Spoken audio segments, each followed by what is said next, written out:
I'd like to call to order the inland wetland, the town of Willington Inland Wetland and Watercourses Commission. Regular meeting today, August 24th, 2026. The time is now 7:31. All commissioners, appointed commissioners are in attendance. There's no seating of alternates. We'll move on to applications to be received. This is inland wetlands application 26-7. Application for construction of grass multi-use field parking area with a regulated area at 0 River Road, map lot 4710A. Owner R. D'Amelia, applicant A. Miller. This is for receipt. You pull up just to see, probably we want to do a sidewalk. Yep, so you have the site plans and the wetland report in front of you. Multi-use.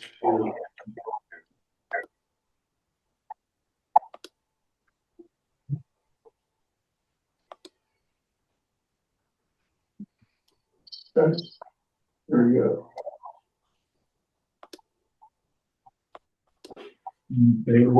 What do you want me to put in there?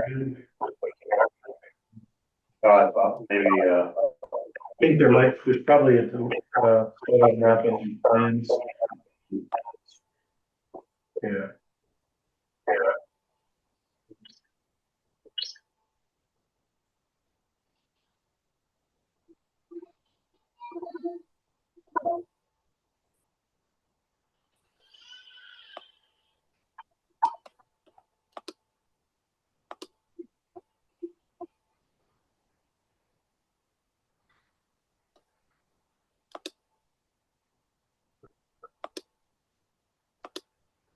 maybe that the sheet S1.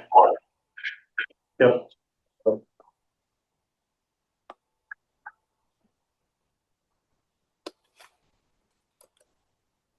I mean, you can also see if you look in the wetlands report, it's got a delineation map, which is obviously ill shaded, but there's some photos there.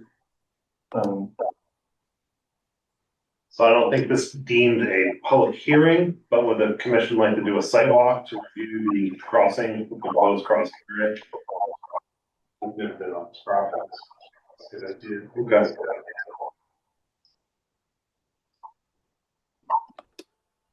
So we'll schedule it for, what do we do usually, 6 o'clock? Before the next meeting? If you want to do it that way, that's what we have done in the past. It would be 6 o'clock ahead of the meeting. So that would be 9:28. So we propose a site walk for 6 o'clock before the meeting at on 9/28, September 28th. Is that good for everybody? As of right now? As of right now, that's fine. Okay. Ralph, thumbs up? I probably will have a conflict with another meeting scheduled for that night, so I'm not sure yet. I may do a site walk on my own. All right, if the applicant know, we'll do a site walk. Yep. We'll leave the things. Okay. All right. There was with this application quite a few bits of information attached to it in the file. So if you guys want to take a look, either come down and grab a paper copy or look online at the materials. There's a whole site plan, a delineation report, and everything else there for us to look at. Okay.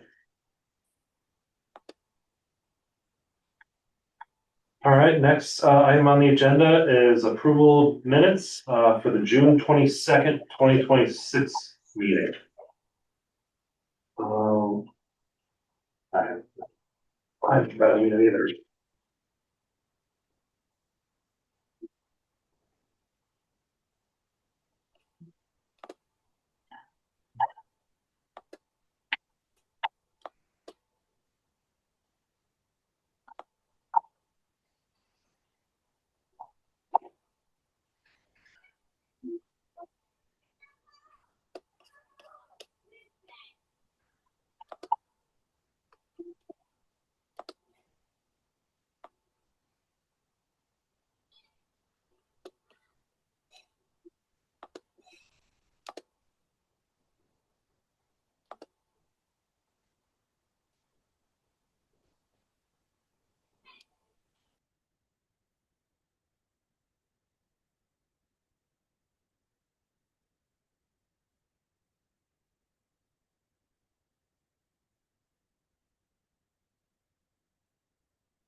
Does anyone have any amendments to the minutes? Has everyone had a chance to look? Sure. Everyone's been doing a great job. Yeah. Yeah, I didn't see, really. Looks good to me. Evan, would you like to make a motion? Sorry, I'm having a little bit of hard time of hearing. What was that? I'll make a motion that we accept the minutes presented for June 22nd, 2026. There's a motion on the floor to approve the June 22nd, 2026 meeting minutes as is. Is there a second? I'll second. All right, all in favor?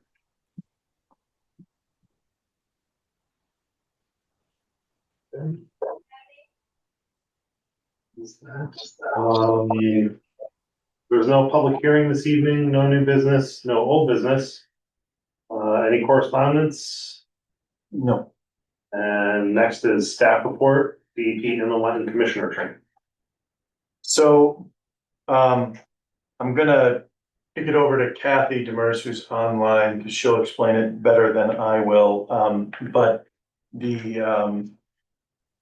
there's a sort of been a group effort for the last several months between Eastern Connecticut Conservation District, Wyndham Waterworks has participated, other town staff, including myself and folks from Mansfield, Clear, David Dixon, and there may be some others.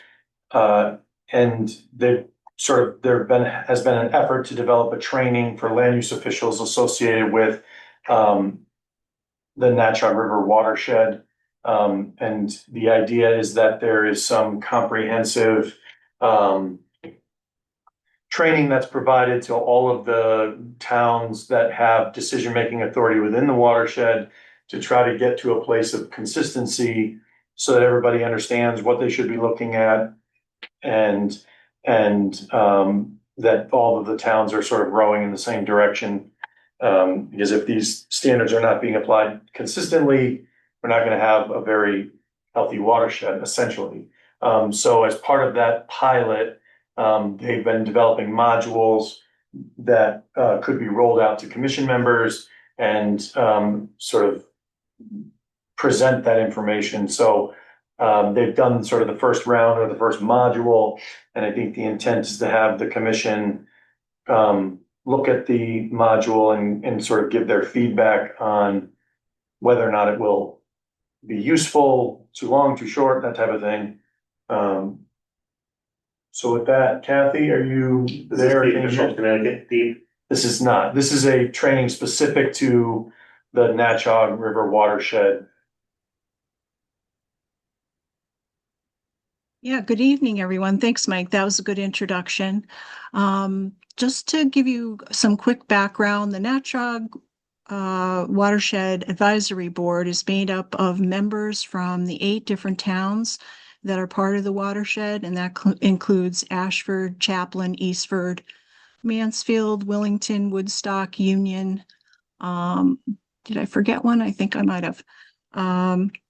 But we meet monthly, and part of what our goal is to roll out education for residents as well as municipal land use officials like yourselves. And what we came up with was designing some short modules with Clear and trying to target strategies that would help with water quality. We have a very high quality watershed right now. We're in a drinking water watershed, part of Willington is, and along with these other towns. So we're trying to continue to protect that water. And the program that we're asking commissions to look at is about a 30-minute video that was put together by Eastern Connecticut Conservation District along with staff from Yukon Clear. And to give us some feedback, we want to ask you is, do you find that this is useful to your role? And do you think that short modules like this are something that you would want to have more of, perhaps during some of your commission meetings that are short? You know, if you have like a a small agenda, and we can roll out 20-minute to 30-minute modules to have you look at to see if it's helpful to your role. So that's the feedback we're looking for tonight, if we can engage you for the next 30 minutes to watch this video. Is there any objection? No objection.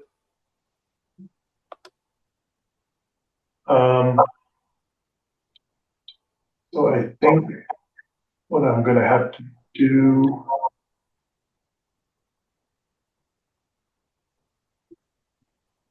I need to go make sure that if I share this, it'll share it with audio. All right, I'm gonna try this and we'll see.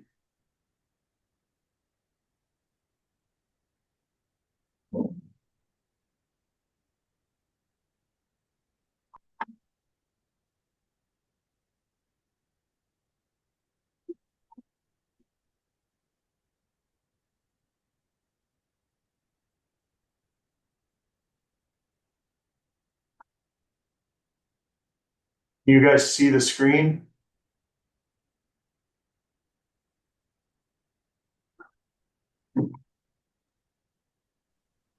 Yep, Yes, no no. problem. Yes, no problem. Yep. Yeah, All right, so I'm gonna push play and it should cast the audio through to you. If you don't hear Maura start talking, let me know. Okay. I'm gonna. I'm Mara Roby, Natural Resource Specialist at Eastern Connecticut Conservation District. Welcome to the Municipal Land Use Officials Training Series. This has been created by Yukon Clear to call attention to the high-quality natural resources in the Natchog watershed and provide guidance and strategies to maintain it. We all live in a watershed, so this education is also useful to protect all of Connecticut watersheds. The Natchog River watershed is the state's largest drinking water watershed, supplying drinking water to Windham and parts of Mansfield. It includes all or part of 8 Northeast Connecticut towns that are shown here, plus a very small section in Pomfret and in Hampton, but it's not labeled here. ECCD received an EPA non-point source water protection grant to start a Natchog Watershed Advisory Board to carry out recommendations in the Natchog Healthy Watershed Protection Plan. The focus is really on preventing pollution before it happens by balancing future development growth using land use policies and practices, and educating residents and stakeholders in the watershed on ways that they can help. The Natchog is really recognized as an overall healthy watershed due to the high amount of forest cover, which is about 75%. There's minimal development impacts and a large amount of state, town, land trust, and even privately owned protected land. In this region, residents often make a living from the land and enjoy the many recreational opportunities, such as hiking, boating, swimming, fishing, and wildlife watching. So for these reasons, it's important for towns to plan ahead for future growth in their communities. So this series of short trainings for town land use officials was developed by CLEAR for the Education for Municipal Land Use Officials work group, and it's based on recommendations that are in the plan. Brochures are also being provided on stormwater management best practices for watershed health to both land use officials and residents. So all 8 town officials have signed memorandums of understanding to work on a regional approach through the Natchog Watershed Advisory Board's work. They are very much supporting us, and we're grateful for that. We're making great progress through the work groups and truly hope that you find these trainings useful as you do the important work of protecting your town's resources into a sustainable future. Thanks and appreciation to all for your time and dedication. Hello, and welcome to our series of short modules about protecting our local waters designed for municipal land use officials in Connecticut. My name is Michael Dietz, and I'm a senior extension educator at the University of Connecticut, also part of the Center for Land Use Education and Research. And this series is being produced in collaboration with the Natchog Healthy Watershed Group.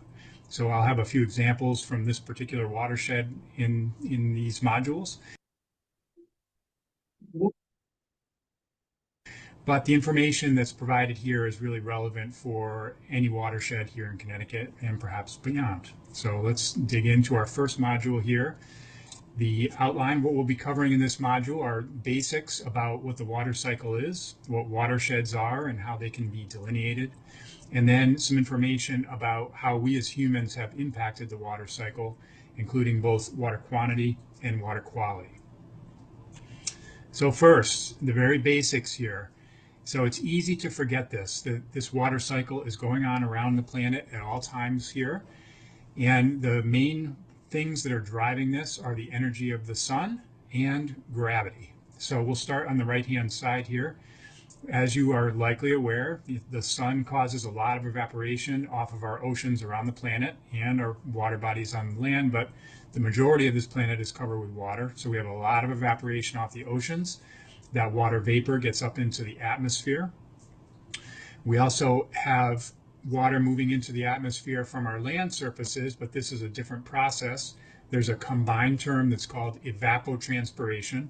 So this is direct evaporation off of the land, but it's also water that our plant systems, our plants and trees, are pulling from the groundwater beneath the surface and moving through their systems up into the atmosphere as part of the photosynthesis process. So this is the second way that water vapor gets into the atmosphere. First, the direct evaporation off of our water bodies. Second, through evapotranspiration on the land. So the water vapor is up into the atmosphere. It condenses around dust particles and then combines into clouds and then falls as precipitation around the planet. So if you look on the left side of this image where the precipitation hits the land surface, for example, we see that water will either run off and enter a stream or river or other water body, and it can also sink down or infiltrate into the ground. This is the place where we as humans have had a dramatic impact on the water cycle, which we'll see as part of this module. So this water that then will sink into the ground, move as shallow groundwater to streams and other larger bodies of water such as lakes and the ocean, providing base flow to our streams during times when it's not actually raining. So that is how water gets into streams, not just from surface runoff, but from water that moves slowly underground in shallow groundwater and enters those stream channels below the surface. It's called base flow. So there we have the entire cycle. And that's it's a big simplification of it, but that's the gist of how water is moving around the planet at this point. Now, to further understand the concepts that we're talking about here, we need to have a good understanding of what a watershed is. So usually if I'm in a classroom with students or other people, I'll ask people to raise their hand and say, how many of you think you live in a watershed? And I usually get a few hands go up. And my answer to that is everybody's hand should go up because we all live in a watershed. So a watershed is defined just as an area of land that drains to a single outlet. So it's not an area of water. That's a common misconception. It's an area of land that's defined topographically. And that determines where water will move when precipitation falls on that land. It also mostly determines where groundwater moves as well. So most people think that if they don't see a sign that says that they're in a public drinking water supply watershed, that they don't live in a watershed. That's another common misconception. But our public water supply watersheds are not the only watersheds out there. Just a brief touch on these. So we do have a number of large public water supply watersheds in Connecticut. So here they are in the pastel colors on this map that's provided by Connecticut DEEP. This link, all of the links actually in this presentation are combined together on a slide at the end that we will post for folks as well, because I know it's not possible to click on the link in the recording here, but those links will be made available for you. So if we zoom in on Northeast Connecticut here, as I mentioned, we're talking about the Natchog watershed. So here it is highlighted for you there. So you can see it's a fairly large area of land that drains to Mansfield Hollow Reservoir. Now, watersheds, that one I just showed you of the Natchog is a pretty good size one. but they can be very small. So this is an example of something I do with my students in class. I have them delineate the watershed of a catch basin in a parking lot. So we can do this the same way. It's all just defined by topography.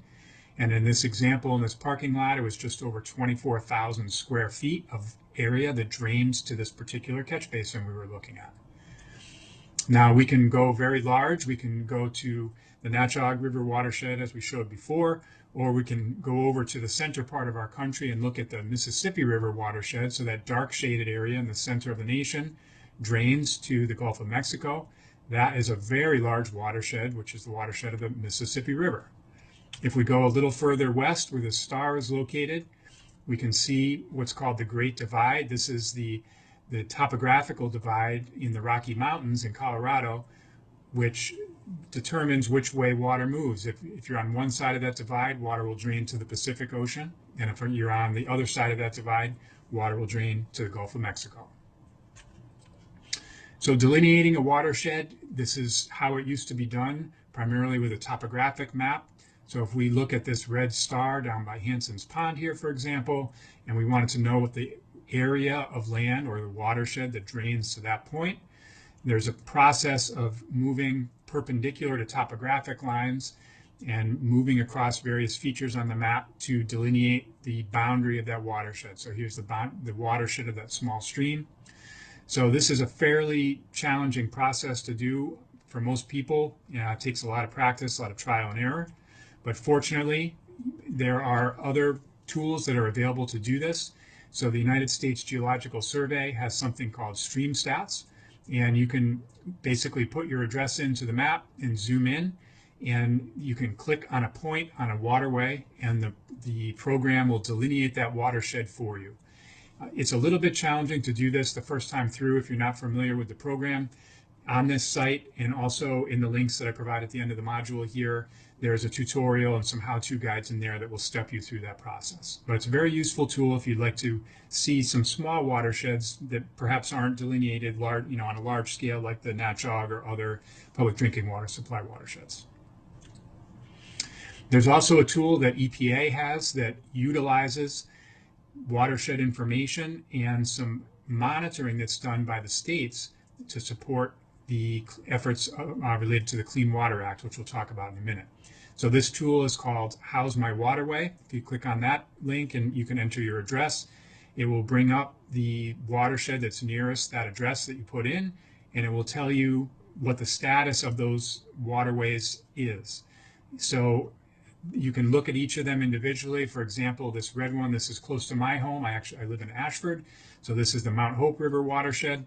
And there's a red segment here, which means that section was impaired for recreation. So it gives you the detail on the designated use that was tested, or the designated use that they were considering when they were doing that testing. So in this case, it was impaired for recreation, and the parameter or the cause of that was E. coli bacteria in that water. So you can read more about this. There's lots of nice information in here if you're interested. So let's move into how we have impacted our watersheds and the water cycle. So first of all, I'd like to just introduce the topic of point source pollution. So this is what most people think of when we bring up the term water pollution. This is something that smells bad or looks bad coming out of a pipe. And these are places that specific locations, factories, sewage from cities, etc., where this waste is being dumped untreated into a waterway.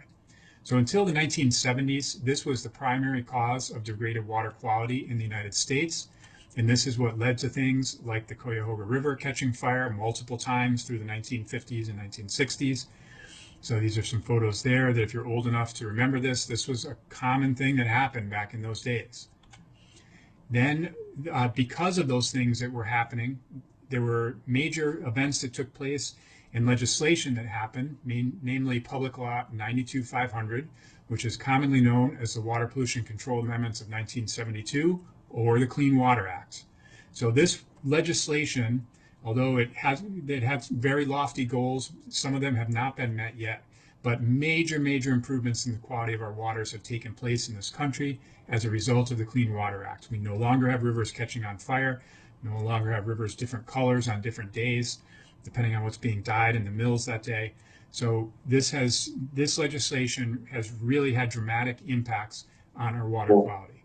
Now, you could argue there have been other impacts on things since the 1970s. For example, this top right image is my first car. This is a 1973 Monte Carlo.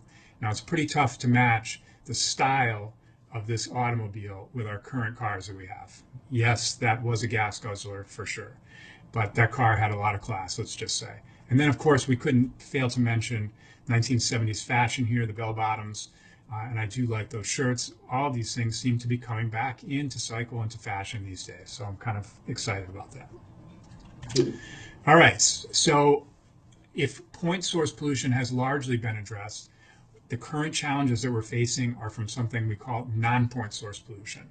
And this is namely runoff from agricultural and urban areas. These are diffuse sources of pollution that are fairly challenging to identify and control, and they are the largest sources of water quality impacts in our nation today, according to EPA. So we'll go through these individually. So first, urban runoff is the first form of non-point pollution I'd like to mention. So this is really driven by impervious surfaces like buildings, roads, and parking lots. These are surfaces that water cannot pass through and is therefore forced to run off.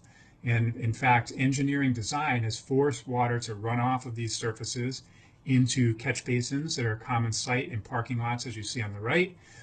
It's because in our living areas, the image on the left there is downtown Willimantic, we need to be able to drive our cars and walk to buildings and walk to our homes without going through standing water when it's raining. So there is a purpose to this engineering design, but the consequence of that is that water has been directed directly to receiving water such as streams, ponds, and local estuaries untreated. So this is a very different pathway that the water is taking now that it was not taking before this development was on the landscape. So this is a way to graphically and visually see this change that's taken place. If we consider a watershed that looks like this, something that's largely undeveloped, that we might see in a section of water or a section of river in Northeast Connecticut here. And if we look at this graphically for a rainstorm that might happen over the course of several hours or a day, on the left-hand scale, you see flow rate there, CFS, or cubic feet per second. That green line represents the flow rate in that river over the course of time. So we'll see a fairly muted response to that rainfall event and then a gradual tailing off for a watershed that looks like this. Now, if we go for that very same rainfall event and go to a heavily developed watershed where there's a lot of pavement and a lot of infrastructure that the water cannot pass through, we see a very different response in the runoff from that watershed. So we see much more volume of water coming off of that watershed. We see a much higher peak flow rate, so it's coming off faster. And we see a shift in the timing of that water. So it's generating water at a much quicker pace than this undeveloped watershed. So all these things have really dramatic consequences for the receiving waters downstream of these urbanized watersheds. So over time, again, this increased quantity and rate of runoff has had dramatic impacts, but there's also have been major impacts to the quality of that water. So the things that water picks up, that stormwater picks up along the way as that rainfall washes over these suburban and urban watersheds before it makes its way into that stormwater infrastructure. The various things that I'll talk about in just a second enter those waters untreated. Our larger cities and towns in the state, so cities like Hartford, New Haven, Bridgeport, have combined sewer systems. So these sometimes are subject to combined sewer overflows when we have rainfall events. So those are very problematic for our big cities. And it's not just the big cities. This is the important thing to mention here, that even these suburban watersheds, for example, 1 acre zoning lots have about 20% impervious cover. So the data show that watersheds with as low as 12% impervious cover have noticeable changes in the water quality due to human activities. So this is documented in the literature across a large range of watersheds across the country, that 12% value seems to stick out as like the point when we really see changes. And, that's not very dense development. In fact, that picture that you can see there is much more dense than 1 acre development. So 12% impervious cover is pretty sparse in my opinion, but we still see impacts as low as that. So some of the specific sources of pollutants that we see from these residential or commercial or industrial properties, all of these might be present, for example, in the Natchog watershed or others. So fertilizers are sources of nutrients, things like nitrogen and phosphorus. Most of our fertilizers in the state now don't have phosphorus, but nitrogen is still a very important component of those fertilizers. So those things, if they're not applied appropriately, that fertilizer can run off and get into waters. Septic systems are another source of those nutrients. Pathogens such as bacteria and viruses can enter our waterways. That's sources. The specific sources here are pet waste. So if people aren't collecting their pet waste and it washes off either into stormwater pipes or directly into rivers, and septic systems as well, if they are not functioning properly, can cause excess bacteria and viruses to get into waterways. Sediment is another issue. So construction sites, if they don't have the proper erosion and sediment controls in place, the large amounts of sediment can leave these sites during runoff events. And if towns are still using road sand as part of winter de-icing, that can also enter our waterways. Other things that are potentially used on either residential or commercial properties, things like pesticides, herbicides, those can enter waterways if not used carefully or appropriately. Road salt is another important one. I'll talk about that in a second. That is obviously used by many of our municipalities, also private contractors and private properties. Many people don't realize that salt is a problem because it's a very common thing. We have it on our table at home. But if that gets into surface waters, if it gets into groundwater, it can lead to very big problems for aquatic life and for our drinking water sources. And other sources of oil and petroleum products like vehicles and other activities throughout these watersheds can be problematic. And lastly, the temperature of runoff can also cause problems. So if we're looking to conserve habitat for native trout, for example, our cold water streams in Northeast Connecticut, the temperature of that runoff is going to have a big impact on whether those trout can survive. So if we allow a large development that heats up that runoff as it moves across those paved surfaces, that's going to make it so that those trout cannot survive anymore. And removing vegetation along our riparian or streamside areas can also cause increased temperatures. So very briefly, as I mentioned, road salt is a huge issue in this state and our region. And the T2 Center at the University of Connecticut has adapted a program from New Hampshire, which is called the Green Snow Pro program. And this basically provides training for municipal public works staff on how to reduce excess road salt applications while still keeping roads safe. So they have trained a lot of municipal staff across the state. You can see the map on the bottom right. The green towns are ones where municipal staff have attended this training. So majority of towns in the state have sent folks to these trainings, and they're very valuable. There's a link that is in the resources at the end that will send you to that information there.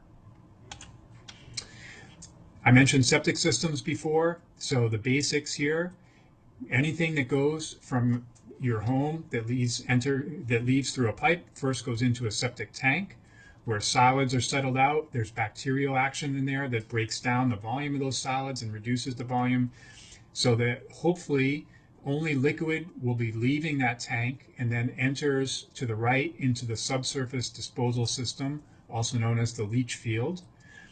And so you really only want liquid going out into there where it moves down through the soil, and there are various processes that capture some of the pollutants in there that will basically kill some of the pathogens and viruses that might be in there, convert nitrate into other forms and filter it out of the soil so that by the time it reaches the water table, it's essentially purified. Now, if you're not maintaining that septic tank and solids start getting out into the field and clogging up the fields, that's when you can get into big problems and the system does not work as designed and can cause water quality problems. So for septic systems, the maintenance is extremely important to keep that system functioning well. And the main goal is to just keep that tank pumped out every 3 to 5 years, depending on how many people you have in the home and the size of that system. One other note that I always like to mention to people here is do not flush pharmaceutical products down the toilet. Those septic systems have no system or no treatment in place that will break down those products. So those essentially enter the groundwater and can get out into surface waters from there. Agriculture, as I mentioned, is the other large source of pollutants in this country right now. In fact, that's really the top source most years. So again, this is according to the reports to Congress that the states submit to the Environmental Protection Agency. So this is really a result of excess fertilizers, pesticides, and animal waste that run off of these areas that get into waters untreated and can lead to low oxygen, which impacts low or no oxygen in the receiving water, depending on where it's located, which can have dramatic impacts on aquatic life. And so depending on the watershed, the amount of agriculture there will determine how bad the water is draining it. In the Natchog, for example, we have some agriculture, but it's not the dominant land use, I would say. So our water in general in this watershed is pretty good quality, although there's some areas that do have some localized impacts from agriculture. But if we look to the Mississippi River watershed, as I mentioned before, the sheer volume of agriculture that takes place in that watershed has a dramatic impact on the Gulf of Mexico, for example. So if we look at, for example, farms in the United States, here one dot is equivalent to 200 farms. So you can see that heavy concentration in the Midwest. And if we overlay that Mississippi River watershed here, as you can see, now you understand why we have those problems that I just referred to. So just getting at some of these practices here, poor grazing practices like allowing animals to graze right up into the waterway. So there are a number of problems with that picture on the top right there, but having animals in the waterway really is not the best way to manage animals or that waterway. Other activities that take place on these large operations, these confined animal facility operations, or CAFOs, so where we have large lagoons. This is a common thing in the Southeast. This is like some of the large hog farms that you've maybe heard about. We have a little bit of this in Connecticut, but not an enormous quantity of those things. And lastly, improper fertilizer or pesticide applications. So the timing of that application can really have a big impact on whether that nutrient gets taken up by the plants or whether it runs off and causes problems downstream. And lastly, I will leave you with some information just about our precipitation regime. So the NOAA agency has recently updated some precipitation records. So you've probably heard these terms when you listen to the weather person on TV talking, whether if we just had a big storm that came through, they would say, oh, that's a 50-year storm or a 100-year storm. That is based on a statistical analysis of historical data, existing data for monitoring, a particular location, let's say Hartford, Connecticut. And you can do a statistical analysis on historical data to say what the probability of getting a specific event in a certain amount of time is. So for example, the older values, which were based on data from the 1930s and 1940s for Storrs, Connecticut, the 50-year 24-hour storm was 6.5 inches. The 100-year storm, 24-hour event, so the probability, so basically what that means is in a 24-hour period, the probability that we would get 7.3 inches of rain would happen only 1 in every 100 years, or a 1% chance of that happening in any given year. So that was based on the old data. NOAA updated those values given the newer precipitation totals that have been happening up until the 2010 to 2015 range. If you've lived in this region for any period of time, you are well aware that we are getting more intense storms than we used to get. And this is driven by climate change. So there's more energy in the atmosphere. This is basically causing major changes to this hydrologic cycle and causing more intense precipitation events to fall in our region. This is well documented in the literature.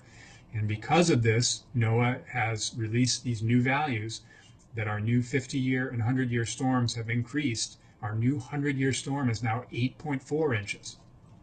So this has major implications. This just exacerbates all these things that I've talked to you about with our urban areas, with agriculture, and really just makes it all worse.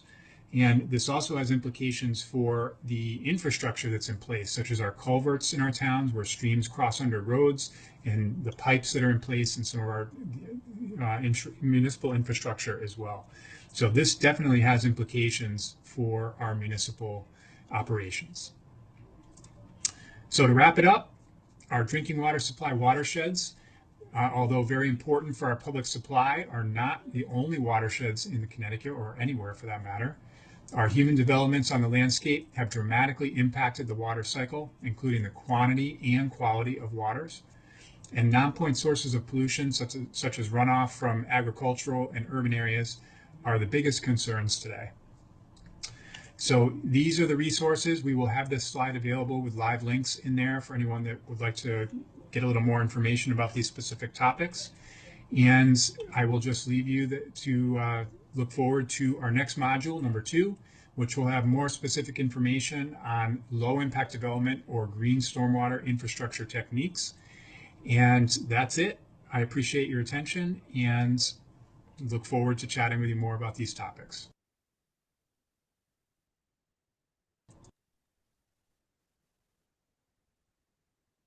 Hey, thank you all for your attention, and we're hoping that you can provide a little bit of feedback tonight about this type of training for land use officials. What do you think? How useful would this be for you in your role?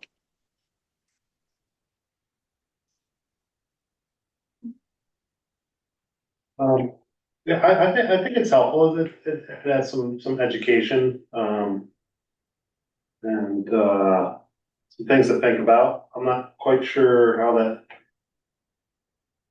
that would meld with like an application, because we can't tell people how to build or what kind of things. We might be able to make some suggestions from the information that we receive. But I thought it was informative. If that makes sense, we can't tell an applicant, oh, you need to do this, that, but, you know what I mean? And I think where they're headed is probably trying to get to a place where you guys will know as commission members what to look out for with the things that are incorporated into a site development plan. So if somebody has, an as of right activity for an agricultural operation, you might be looking at specific things related to where they're establishing a field, or if they're going to be just free range grazing their cattle through a stream. Yeah. And maybe with commercial development, we look at how are they treating that water? Sure. Do they have an opportunity? I mean, we talked about this a lot. Treatment train. Yeah, with Loves, this came up with the temperature, turbidity, and Yeah. slowing the water down and creating an opportunity for things to settle out, but also making sure that it was not being released at a really high temperature, because that has an effect on, at that point, Roaring Brook. So, I think this is probably introducing some of the principles. Yeah. And I think for most of you guys that either do this, sort of in the biz or have been on the commission a long time, it probably feels fairly like, I doubt there was any new concepts introduced in that, maybe reaffirming what you already knew or articulating it more clearly, but those major concepts, I think, are probably all things you already know. But, we're gonna be talking to people about how to improve an application that comes before the group. Sort of understanding how everything works together, I think, is probably the foundation they're trying to lay, but I won't speak for them. I think this is, we were hoping to do perhaps like a series. So the next one, as Mike had mentioned in his module would be on low impact development. So this kind of set the stage, you know, what's the human impact when we're thinking about, you know, obviously you could even show this to residents about, you know, how their use of their land can impact water quality. But I think for land use boards, a lot of this has to do with stormwater management, erosion and sedimentation control. And obviously we have regulations around that.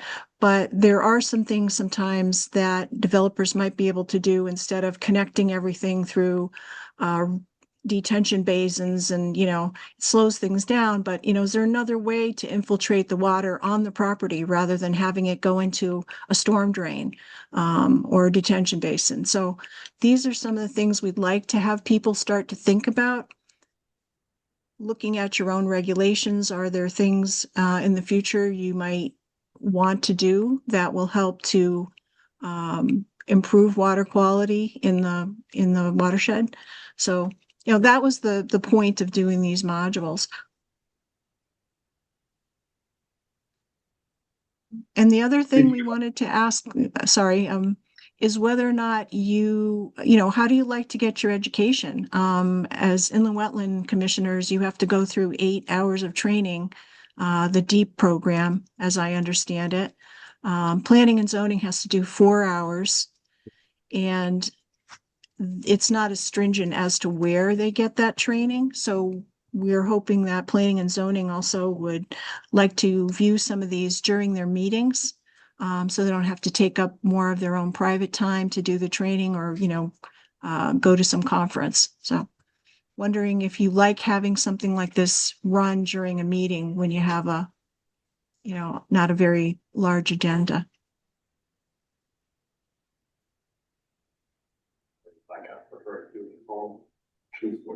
Would these modules be online? You know, would they be on the Conservation Commission's website or even in the Wetlands website?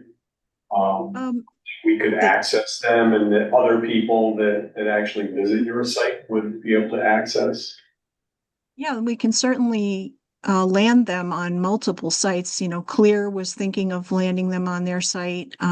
For example, Mike could post them on in the Wetlands and Planning and Zoning sites. You know, you could do it on your own time. So I think for the public to have access to some of this would be very helpful too. And the more local we can catch the public's attention, the better.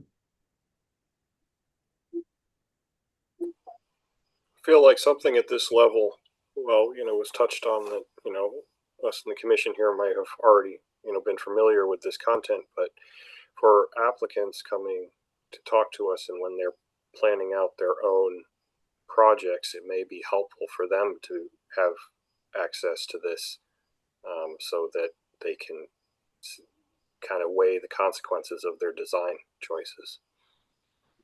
it's a good point. What do you think about the length? It was just under 30 minutes. Is it too short, too long, just right? I mean, for content at a meeting, I mean, I think we all can do it at home. Modules. Do you get, I mean, there's a line between if it, you know, if it's too short, then it doesn't really cover much information, and so it's not helpful.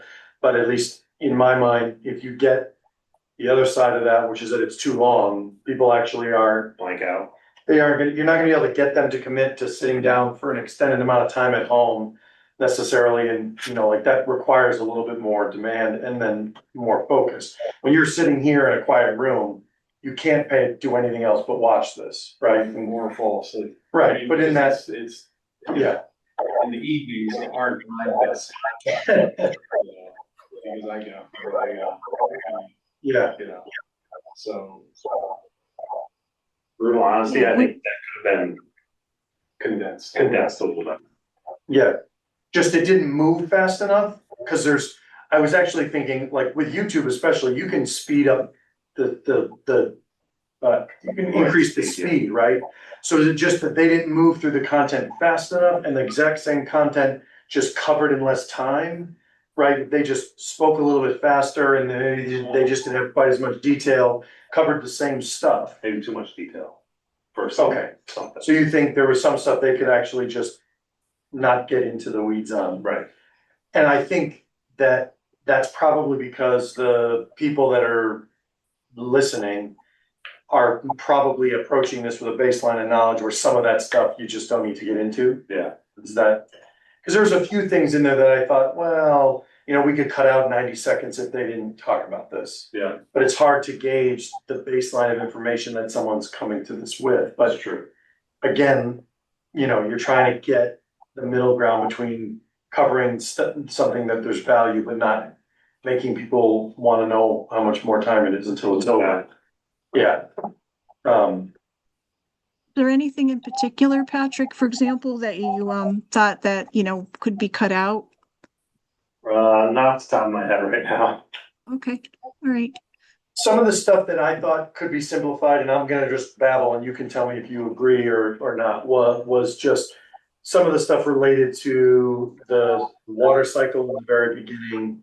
Yeah. I feel like some of that stuff is, like, you should, as commission members on this board, probably understand. Or a And then- graduate of high school. Right, and then maybe some of the stuff about the like the kind of some of the watershed stuff at like a larger scale. They showed like the Mississippi River and, Yeah. you know, I think, you know, if this is gonna be focused on the Natchog River, and it could probably just be some of, just here. Yeah, because a lot of those concepts apply, you know, Mississippi River watershed, they're the same, Yeah.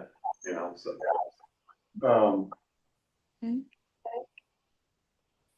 No, we welcome your feedback. This is why, you know, we wanted to know. Mike Stankoff over in Mansfield is going to be showing it to his land use commissioners as well. He's on our board for the Natchog watershed. So, you know, we're trying to get as much feedback as we can, and then we can tighten these videos up, and it will help us, you know, roll out the other ones as well. The other modules that we're thinking of besides the low impact development strategies would be, you know, looking at your regulations, you know, how to apply some of these concepts to your regulations. There'd be another module on riparian buffers, protecting those, and then the resources that are available online through CLEAR and NEMO, that, you know, land use commissioners can go on and watch whenever they want as well. Yeah. Okay. All right. Any other thoughts or feedback you want to provide? We really appreciate, you know, I know this is extra time in a meeting. That's what we were wondering, if people wanted to do it in a meeting versus trying to get it done on your own time. So.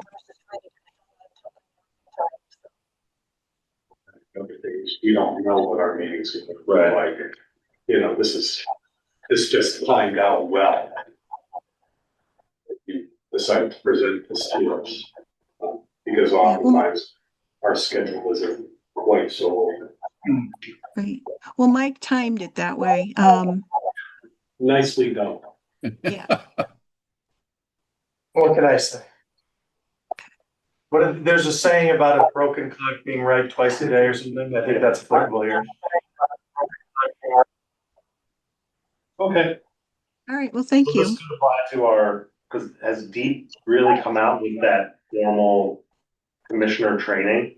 Well, it's the updated version of the Deep Inland Wetlands Commissioner training that you probably took a million years ago. Yeah. So now they're just requiring that everybody goes through it, even if you had the certification, and whether you got it 100 years ago or 100 minutes ago, everybody has to go through it now. When are we going to see this? It's all individual. So Did you send us a link copy? probably a while ago, but I can resend it. Would you? Yeah. Please resend it all. Thank you. Yeah, it's there. A lot of commission members have either are, you know, in other towns we are dealing with are older and they don't really want to sit and do like a thing at their house on the computer, not really their thing, or they want to take it as a group, like I want to be here with the commission members and what do you have, we have a question or whatever, and it's not set up.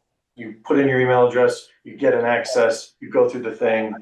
It's just not been set up that way, but I'll resend that. Okay, thank you. Be on the lookout for that, Ralph and Evan, the deep inland wetlands. Yep. Sure. Absolutely. All right. Okay, well, thank you, Kathy, for that, and when those next modules roll out, you just let us know where we can find it.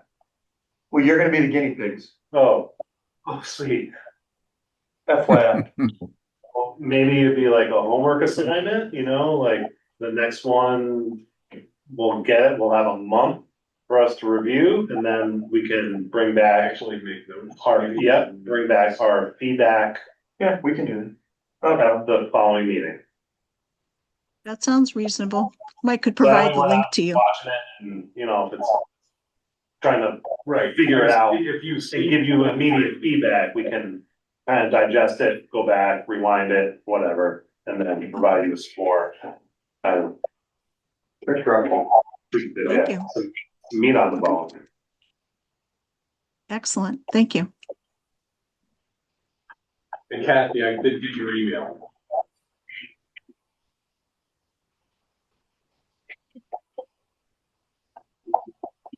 All right, next is public comment. If there's, Ralph, you got your hand up? I do.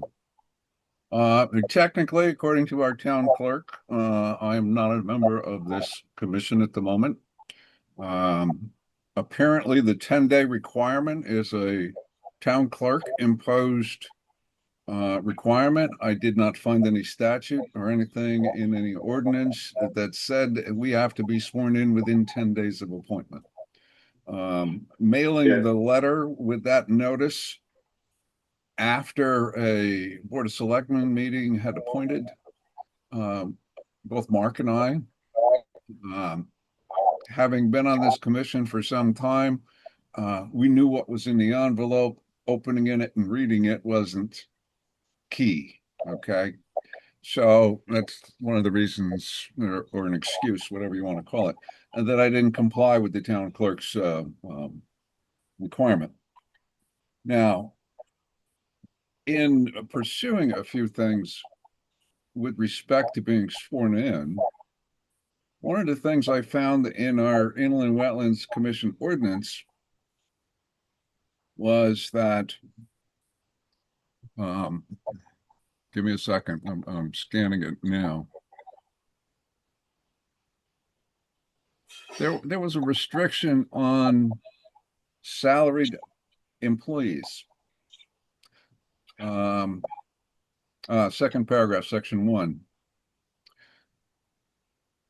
Yeah, but I think didn't Mike respond back to you saying that your stipend isn't considered a salary? Well, that's what I'm fuzzy on. I mean, they're taking Social Security out of the stipend. They would be taking federal income tax withholding out of the stipend. So, but you're not like the salaried town clerk or salaried secretary or an administrative assistant. That's correct. But you know, I don't know if that applies or not. And the point being, at the last Board of Selectmen's meeting, it was myself and Mr. McCoo, and I felt it inappropriate for me to vote for myself. Consequently, at the last meeting, I did not get reappointed or reappointed. So that's where it's at. I don't think there's anything in this inland wetlands statute saying that we need to be appointed, or is there anything sworn in, or in the town ordinance? Is there? The town creates the board, right? You when you adopt the regulations, you create the board, and you volunteer. And the ordinance that Ralph is referring to is what creates the commission. So you're not elected, right? You're appointed in this. So what he's clarifying is that there is no statute, ordinance, or sentence written on any piece of paper that says you have to be sworn in within 10 days. It is a policy that was adopted or enacted or created by the town clerk. just sort of, policy, not an ordinance or a law.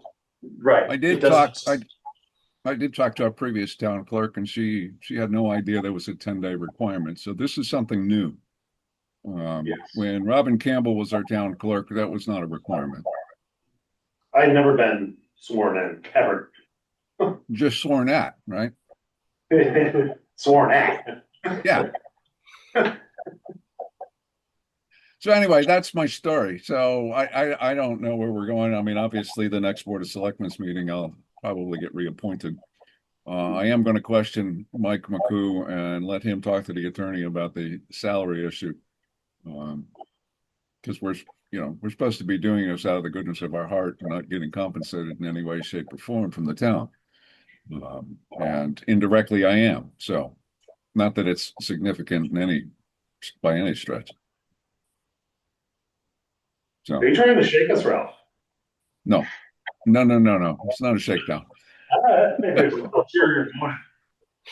There's no ulterior motive other than I think that this 10-day requirement, I can understand it for an elected position. I'm not so sure it should be as rigid for an appointed position, but that's just my So opinion. I was on vacation when that came in, and I was like, oh dang, I have 2 days to do this. It's an oath of office, which you took. You're on the board, right? You're on the board. So Right. I Yeah, can I see took it. it's the first time, but a reappointment? Exactly. That part of it. Yeah. I don't do it in my town. I don't know of any other towns that do it. That's why it's so hard to keep track of, because All right, can we move on? Absolutely. I just wanted to share that with y'all. appreciate it. I see Kathy has her hand up. I guess we'll open up public comment. We'll recognize Ms. Demers. Kathy Demers, 48 Mason Road. I just have a question. I have heard that the new FEMA flood maps are coming out, and I was just wondering, Mike, if that is something that Inland Wetlands looks at when they're doing their review of applications, or is that more of a planning and zoning issue? So they are going around place by place or county by county and going through the process of basically informing towns of changes. If there are changes that are substantial in that the new maps are putting structures in flood zones or floodways where they otherwise weren't, then those towns, my understanding, are being notified that they will have to adopt or amend any regulation or ordinance that they have pertaining to flood zones, because obviously now FEMA is going to be looking at potentially having to deal with the loss of structures and claims pertaining to those structures if they're now found to be in a floodway. We haven't gotten any of those notifications. They had a meeting for the county, which I don't know if Mike McCoo attended. I was away, but I haven't seen any emails of the actual maps themselves yet.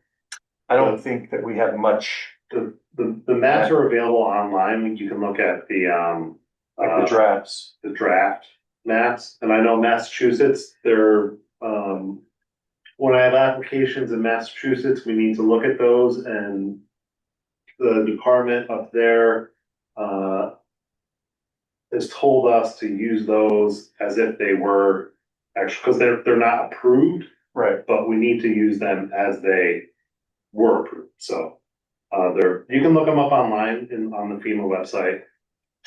The preliminary maps, they're available. And- online. Okay. Not for everywhere, but for some spots. Is there a potential people that are now more in a flood zone, that they're going to need flood insurance? Is that going to be a potential issue for residents? Or I think that if in the very unlikely instance that someone is moved out of, let's say, the 500 or something into the 100, then I think that if they have well, it's more complicated because out here we don't have like digital maps. And so generally speaking, they would have to do, nowadays, if you're trying to figure that out, you'd have to do a study on the property, establish an elevation to determine if the property and the development itself was actually within, because we can't rely on the maps. But if there's a mortgage and the property is now within the 100-year flood zone, then yeah, I would imagine that the mortgage company is going to tell that property owner that they need to be carrying flood insurance. But like I said, if there were some substantial changes, my understanding is that FEMA's directing those towns with what they have to do pertaining to ordinance changes, et cetera. A lot of towns in this area, I think, are seeing that there really has been no change from us with the structures, then having any developments, et cetera, being sort of now kicked into it. But I don't have, As far as our regulations, nothing would be here. It would be more P and Z with flood regs. Yeah. Designing to, 1 foot above base flood and, all those fun things. Thank you. You're welcome. Is there anyone else from the public that would like to speak? Michael Miller? Free. Might have been. I seen there's you'd like to speak, Michael Miller, are you here to speak during public comment?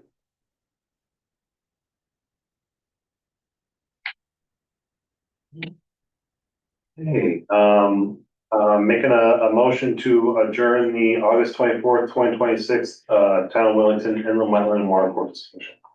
I'll second. All right, all in favor? Aye. Aye. Okay. Thank you, everyone. Have a great night.